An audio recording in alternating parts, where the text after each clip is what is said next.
construção do Espírito em nós. Amanhã vamos ver melhor este conceito, tá? Então nós somos quais sementes, né? Somos sementes de deuses semeados no seio infecundo da matéria, onde nós estamos desenvolvendo o potencial que está contido em nós. Certo? Compreenderam o movimento alfa-beta? Que é o movimento que nos interessa.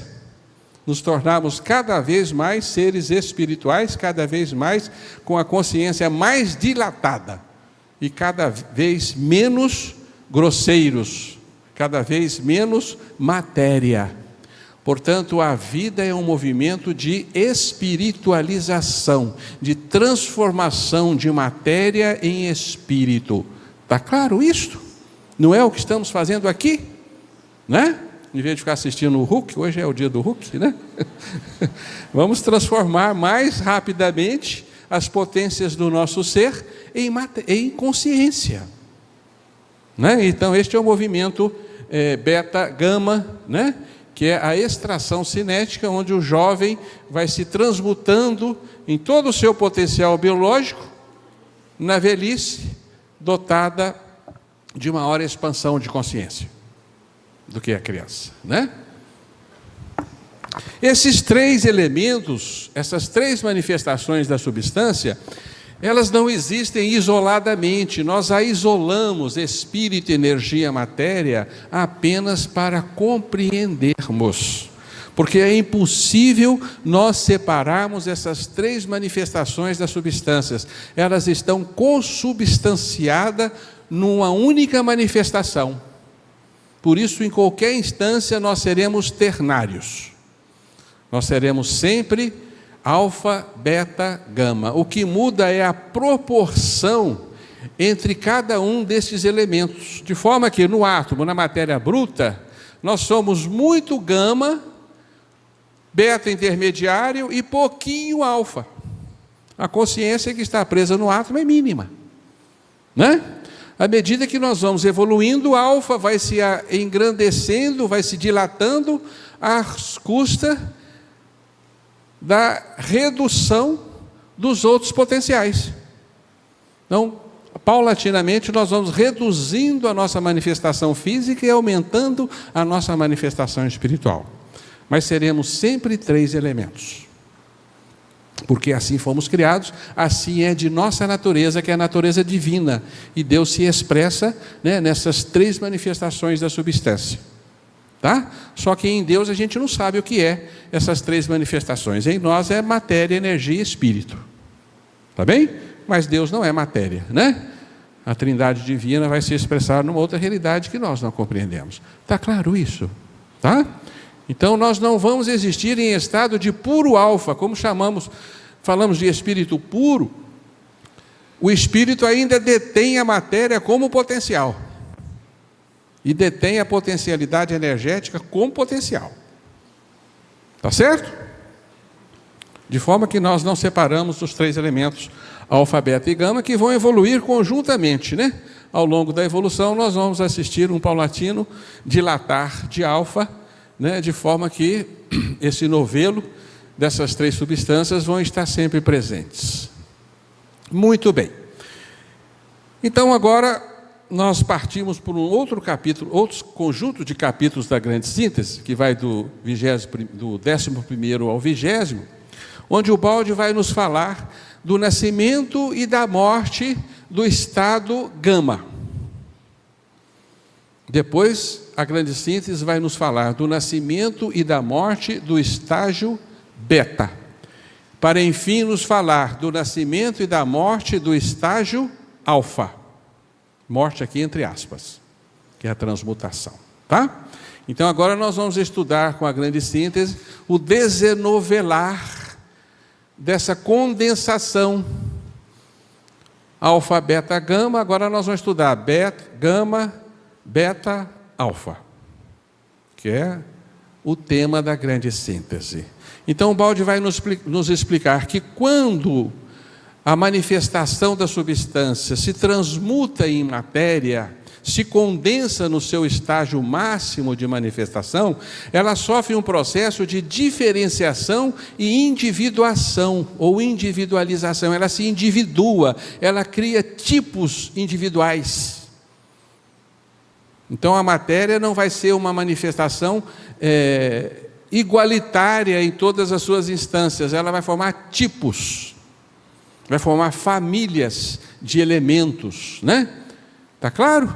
Então nós tentamos expressar isso daqui, né, nessa composição em que gama vai se desdobrar em gama 1, gama 2, gama 3, gama 4, até gama 94.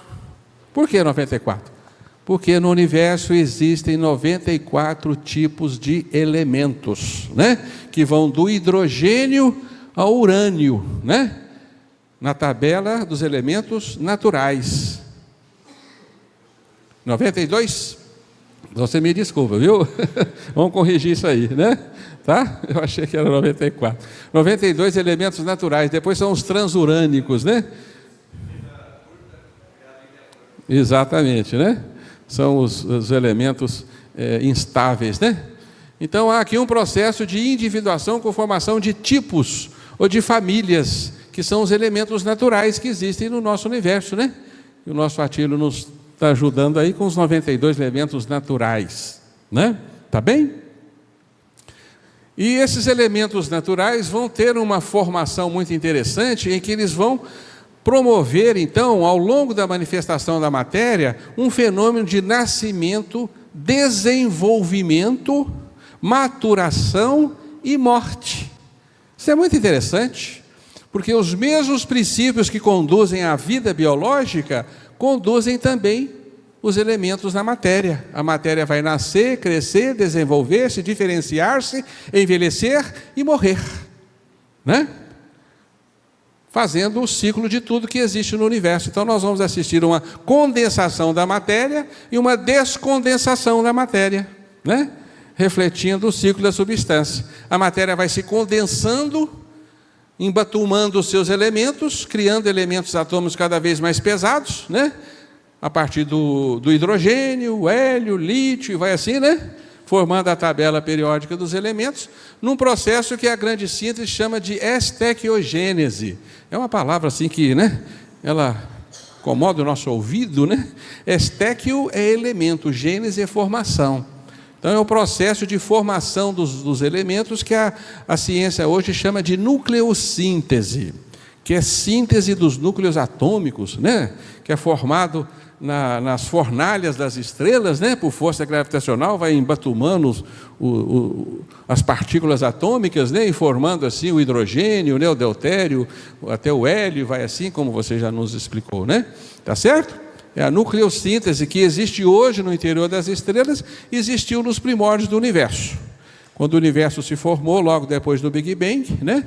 Nos primeiros instantes de manifestação do universo, existiu a chamada nucleossíntese fundamental, ou primária, que gerou os primeiros elementos do universo, que vai continuar depois nas fornalhas atômicas das estrelas, né? Então nós temos no processo de fusão nuclear o nascimento e a formação da matéria. E nesse processo, a formação da matéria vai obedecer a uma lei muito interessante, que é a lei da repetição das oitavas, ou leis periódicas, que vão formar 7 famílias de elementos, né, que estão expressos na tabela periódica, não é isso? Onde nós vamos enxergar aí uma musicalidade, né, que vai como construindo, né, as escalas musicais, dó, ré, mi, fá, sol, lá, si, dó, depois muda de escala, né? Outro dó, ré, mi, fá, sol, lá, si, dó, e outra escala das 7 notas, né? A matéria vai se formar exatamente movida por esses princípios, né? Que vão nos levar a compreender que o universo é uma imensa sinfonia, né? E vão nos arremeter, inclusive, para a teoria das cordas, né? Então nós vamos ter aqui essas famílias que estão enumeradas aí, né? E nada a oitava passa a primeira e vai assim, né? De forma que não vale a pena nós tecermos particularidades da tabela periódica, porque também não é a minha especialidade, o Atílio teria que ser convocado, mas basta nós entendermos que existe uma musicalidade na formação da matéria, né? E essa musicalidade se baseia no 7. Formam-se 7 elementos, né? Depois vai repetir um elemento, né? Numa escala seguinte, vai repetindo de 7 em 7, né? Formando inclusive 7 colunas e 7 linhas. Aqui também nós temos 7 linhas, que são as linhas das camadas de preenchimento dos elétrons na eletrosfera, né? Formando também 7 camadas, né?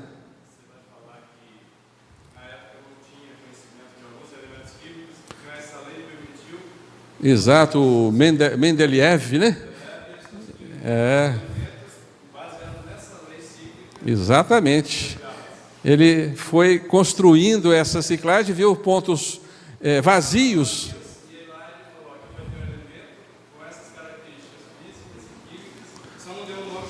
É verdade. E foram sendo descobertos depois, porque quando ele montou tinha acho que 66 elementos só, né? Alguma coisa assim, né? Até chegar nos 92, né? Muito bem. Depois que a matéria, então, forma esse agrupamento de tipos, ela começa a morrer. Morre a matéria através de um fenômeno chamado radioatividade, né? Que é a fissão nuclear, é a quebra de núcleos, né? A matéria chega a um estado de intensa compactação, ela começa a se desfazer. Os elementos atômicos começam a se retirar no fenômeno da radioatividade, que é a morte da matéria, aparente morte da matéria. Então nós vamos assistir, né, nesse ponto fundamental, sustentáculo do universo físico, o fenômeno de nascimento, desenvolvimento e morte. A matéria não está tão morta quanto imaginávamos, não é? A matéria está dotada também de vida, por mais bruta que possa nos parecer aos nossos olhos. Ela nasce, cresce, se desenvolve e morre. Mas, como nada no universo desaparece, essa matéria vai se desdobrar em outros elementos depois no reino das energias, que agora mesmo a grande síntese vai penetrar, né, depois do capítulo 40, vai penetrar no reino das energias. Mas antes o Baldi se detém para nos explicar os gráficos da evolução. E aqui que nós pedimos a vocês um pouco de calma. Eu vou até beber uma água para ficar mais calmo também.